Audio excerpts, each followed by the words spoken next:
Let's talk about 15 kitchen swaps that will save you tons of cash. And yes, they're swaps, not sacrifices. If your food bill keeps creeping up even though you're eating at home, it's not necessarily what you're eating, but it's what you're buying. These tiny product swaps will look the same in your kitchen but make a massive difference to your bank account. So let's fix that. So number one, I actually did a nutritional science degree, and this was what one of our professors told us when I was like 18 years of age. Now I'm 34 and I still do this because it kind of blew my mind. Basically what he told us to do is to never buy rapeseed oil, because if you buy vegetable oil instead, if you look at the ingredients in vegetable oil, it's the exact same as rapeseed oil, but often the branded version is so much more expensive than vegetable oil. And this is such a weird thing. It's obviously to do with marketing and branding, and we feel like something, if it's 100% rapeseed oil in a fancy bottle, that it would be better for us, but that's not the case. Same with olive oil. I actually don't buy olive oil anymore. I always buy vegetable oil because it's still very high in unsaturated fats, which are the good fats for us. But honestly, I use rapeseed oil in my dressings as well, and it saved me an absolute fortune. Number two, do you ever have this problem when you open up your fridge and you're like, God damn, the spinach has gone out of date again, it's gone all weird and mulchy and brown, and you just feel like throwing it away, which is throwing money in the bin. So now I buy a lot of frozen veg and frozen fruit. I have a NutriBullet and I make smoothies at least once a week, okay? So I often have frozen strawberries in the freezer. Anytime I buy bananas, like a bunch of bananas, if I feel like they're about to turn brown, I just throw them in the freezer. And honestly, once you take them out, wet them a little bit under the tap, you can cut them straight away and add them into smoothies. And same with vegetables, okay? I always use frozen peas for things like curries or stir fries. Throw it in a slow cooker with a lovely casserole. Bob's your uncle. Because you don't want to have to throw away food into the bin, guys. Number three is not to be afraid of own label. When it comes to spices and herbs, they can really save a lot of our recipes and make them super delicious, right? But it doesn't have to cost you the earth. If we're walking into a store, okay, let's be honest, if we see a brand we recognize, we kind of feel like that brand will probably taste better, be healthier for us. But that's not always the case, and it is true that they often charge a lot more than the own label. So next time you need some dried herbs or dried spices, go for the own label ones, because they will be a lot cheaper than all of those branded ones that put all these fancy, marketing into spices all into one little packet, right? If you buy the own label version, you will save a chunk there and still taste really good. Number four is use tinned tomatoes in your everyday life. Tinned tomatoes are great, right? You can make spaghetti bolognese from them, you can make chilies from them, you can of course make casseroles in your slow cooker, rather than using fresh tomatoes, which per kilo will be so much more expensive. You can of course use chopped tomatoes, plum tomatoes in a tin. Oftentimes when you look at the back, they do have a really high percentage of tomatoes. Some of them have tomato juice in them, but if you buy, these kind of brands, which I love, they honestly make a spaghetti bolognese so delicious. And of course, you're still getting all the nutrients there from the tomatoes. The next tip is to replace grated cheese with block cheese. Because when you look at the price per kilo of these items, you are spending so much more if you buy a grated or sliced cheese versus the block variety. And if you're afraid you're going to throw a big block in the bin at the end of the week, don't worry. Cheese of course lasts a long time, and if you're the only person in the house, you can of course grate the block of cheese, put it in the freezer and use it at a different time. Same with things like Parmesan rinds. Don't throw those away. You can of course freeze them and grate them to put them into Italian foods like pasta, and honestly they taste so good. Next tip is to buy dried instead of canned on some items like beans and lentils. If you're doing something like a dal curry, you can of course buy the red dried lentils. That's what I do. Honestly, they're pretty cheap for a bag and they last ages, and these are a lot cheaper than the canned varieties. So yes, to tinned tomatoes, they are much cheaper than the fresh, but if you're buying things like lentils and beans, look at the dried variety.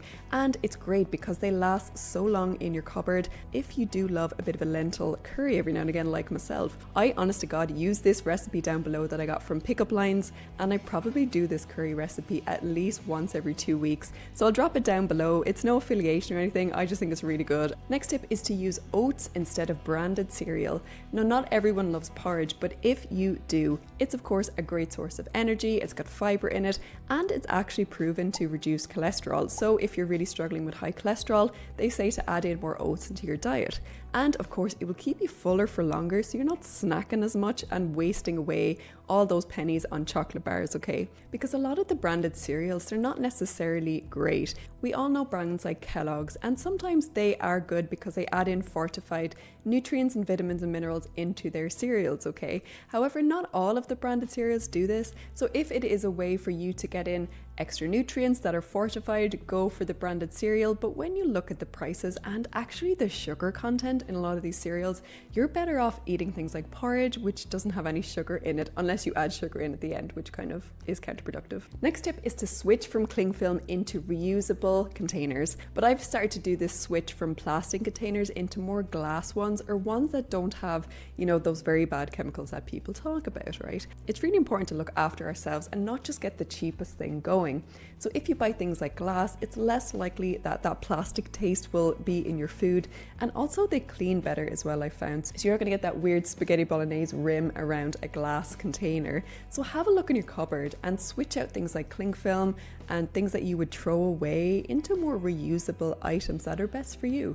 Because the great thing about containers is, of course, you can make your own lunch and bring it into work as well with those containers.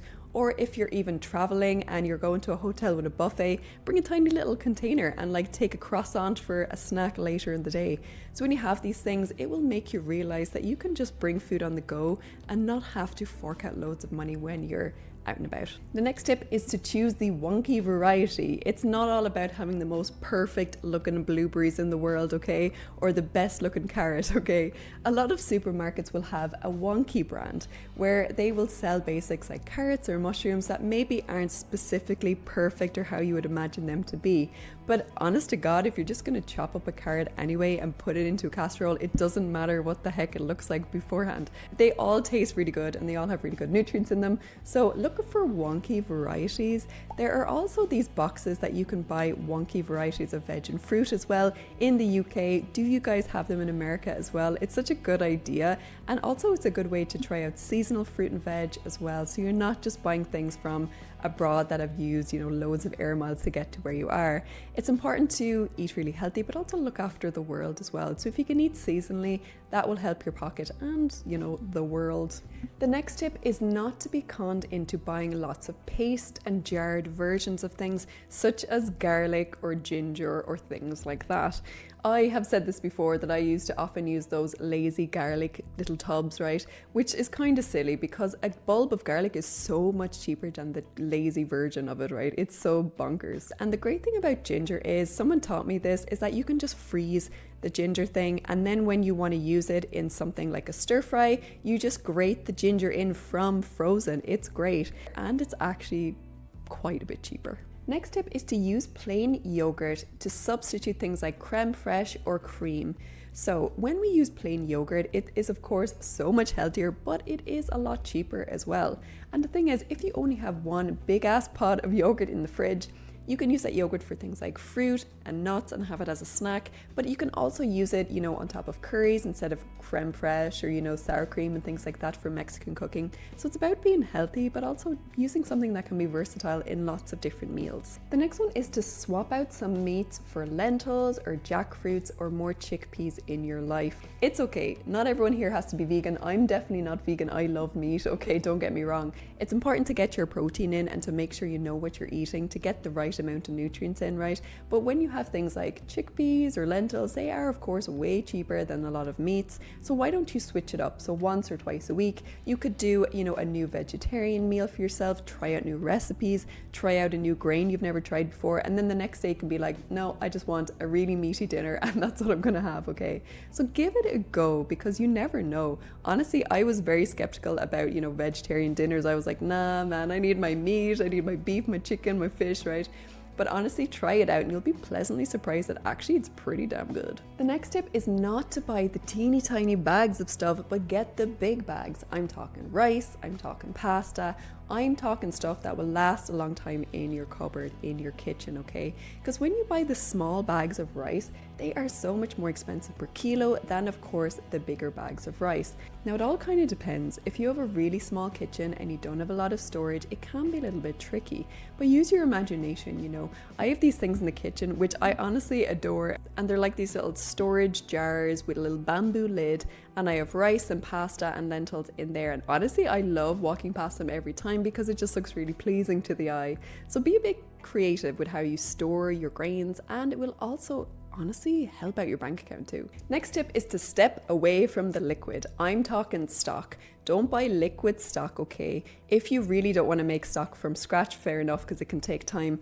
Buy the cubed versions of it, because when you buy liquid stock, yes, it tastes really good, okay, but oftentimes you have to throw it away after a few days once you've opened it, and it can be pretty pricey. So when you buy the dry stock like beef or chicken, it really does beef up your meals and make them super delicious, but they last ages, okay, and you don't even have to use the whole cube. If it's just you making dinner for yourself, you can just use a quarter of the stock cube to add it in to enrich a spaghetti bolognese, for example. So it's a little bit more versatile and they last ages. And just be careful, because a lot of stock, liquid stock and these dry cubes, can have a lot of salt in them. So don't go super heavy and put a load of cubes into your one dinner, okay? Make sure you understand what you're putting into your meal, because yes, it is important to have delicious food, but we want to look after ourselves and not give ourselves like bloody hypertension, okay? Next tip is to make your salads delicious by making your own dressing. Now, I do this all the time. Before, when I was in my 20s, I would buy things of dressing, and honest to God, they would be like £3-4, some of the really good ones, right?